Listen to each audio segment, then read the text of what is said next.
আসলে বাজারে যে সোপগুলো পাওয়া যায় এটা মূলত টয়লেট সোপ। এটার উদ্দেশ্য হলো আপনার গোসল করা, একটু হাত টাত ধোয়া, এটার মূল উদ্দেশ্য হলো সেটা। আর আমাদের হ্যান্ডমেড সোপের মূল বৈশিষ্ট্য হলো আপনার ত্বকের প্রবলেম সলভ করা। দুইটা আসলে দুই বিষয়। অনেকে ওইটার সাথে কম্পেয়ার করে ফেলে, কিন্তু ত্বকের প্রবলেম সলভ করা মানে হলো এটা একটা প্রাকৃতিক সোপ যেটা রূপচর্চার জন্য ব্যবহার করা হয়। এটা যদি আমি অন্যভাবে বলি যে এটা ফেস ওয়াশের বিকল্প। আমরা যে ফেস ওয়াশগুলো ব্যবহার করি এটার বিকল্প। এবং পাশাপাশি এখানে বিভিন্ন প্রকার ন্যাচারাল ইনগ্রেডিয়েন্টসগুলো থাকে, যেটা আমাদের আদিকাল থেকে রূপচর্চার জন্য যেগুলো ব্যবহার হয়ে থাকে। যেমন আমরা চাইলে মসুর ডাল, শিয়া বাটার, আর নিমের মানে পাতা, তুলসীর পাতা, এই ধরনের আইটেমগুলো দিয়ে মূলত এই সাবানগুলো তৈরি করে থাকি রূপচর্চার জন্য। তো এটা বাজারের সাবান এবং আমাদের এই হ্যান্ডমেড সাবান, দুইটা হলো আকাশ পাতাল ডিফারেন্স আর কি। দুইটা দুই পারপাসে তৈরি করা হয়।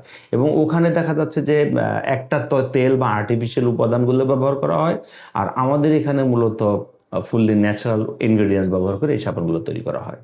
এই সাবানগুলো নিরাপদ কিনা সেটা ডিপেন্ড করে হলো আপনার সাবানের ফর্মুলেশনের উপর। আমরা সাধারণত বলে থাকি কসমেটিক আইটেম কখনো চ্যাট জিপিটি, ইউটিউব এগুলো দেখে শিখে তৈরি করা উচিত না।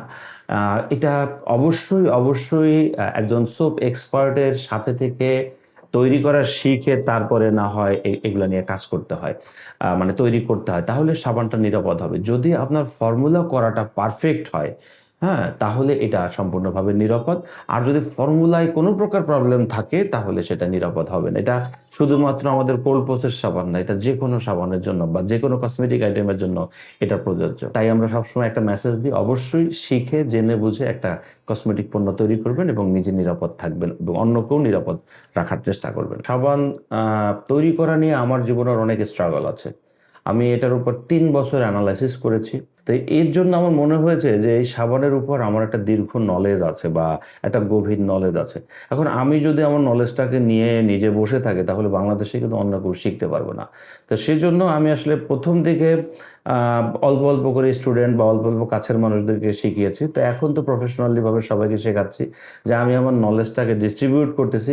আর পাশাপাশি এই হ্যান্ডমেড সোপ যদি আপনারা তৈরি করা শিখেন, তাহলে বিদেশের মার্কেটে এই হ্যান্ডমেড সোপগুলোকে আসলে বলা হয় হট কেক। ভালো প্রতিষ্ঠান না থাকার কারণে আসলে এই মার্কেটটা খুব বড় হওয়ার সুযোগ পায় না। তা আমরা এটা প্রশিক্ষণের মাধ্যমে দুইটা কাজ করেছি।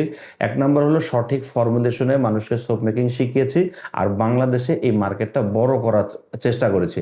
আমরা সবাই জানি কিন্তু সাবান বা সাবানের আইটেম প্রায় ৬,০০০ কোটি টাকার মার্কেট। তো তার ভিতরে যদি একটা 1% মার্কেটও একটা উদ্যোক্তা দখল করতে পারে তাহলে কিন্তু হিউজ একটা অ্যামাউন্ট সে দখল করতে পারে বলে আমরা মনে করি।